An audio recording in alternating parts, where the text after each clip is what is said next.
संभाजीनगरमध्ये 10 बैठका घेतल्यानंतरही युती तुटली। मंत्री संजय शिरसाट यांची माहिती। भाजपच्या जिद्दीपणामुळे युती तुटल्या अशा शिरसाट यांचा गंभीर आरोप। पुण्यामध्ये भाजप आणि शिवसेनेची युती होणार नाही। भाजपने केवळ 16 जागा दिल्यामुळे स्वतंत्र लढणार।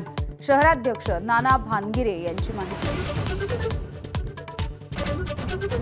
कुख्यात गुंड गजा मारणेच्या पत्नीने अजित पवारांच्या राष्ट्रवादीकडून भरला उमेदवारी अर्ज।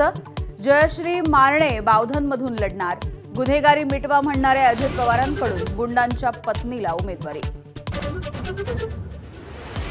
मुंबईमध्ये मनसे 52 जागांवरती निवडणूक लढवणार। काल रात्री उशिरा 49 उमेदवारांना एबी फॉर्म दिल्याची माहिती।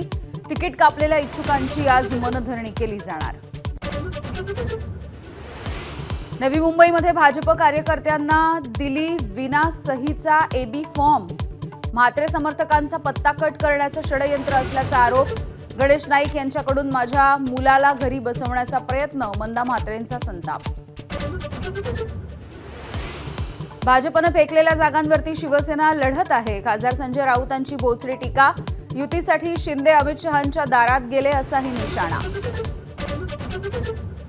मालेगावात महायुतीत खोडा। शिंदे सेनेचा प्रस्ताव भाजपला मान्य नसल्यामुळे स्वतंत्र लढणार।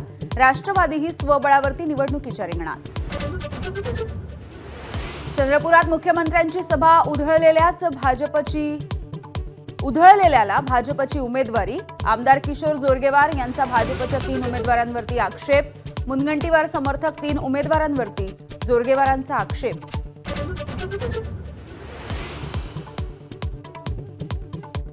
अमरावतीमध्ये शिवसेना भाजपचा जागा वाटपाचा तोडगा नाही। शिवसेना स्वबळावरती लढणार। भाजपने केवळ 17 ते 19 जागा दिल्यामुळे शिवसेना नाराज।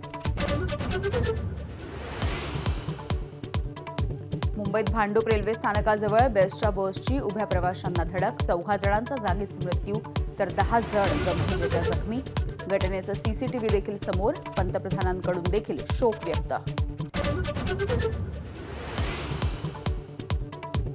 आणि बांगलादेशच्या माजी पंतप्रधान खालिदा जिया यांचं निधन। वयाच्या 80व्या वर्षी घेतला अखेरचा श्वास। अनेक दिवसांपासून होते आजारी।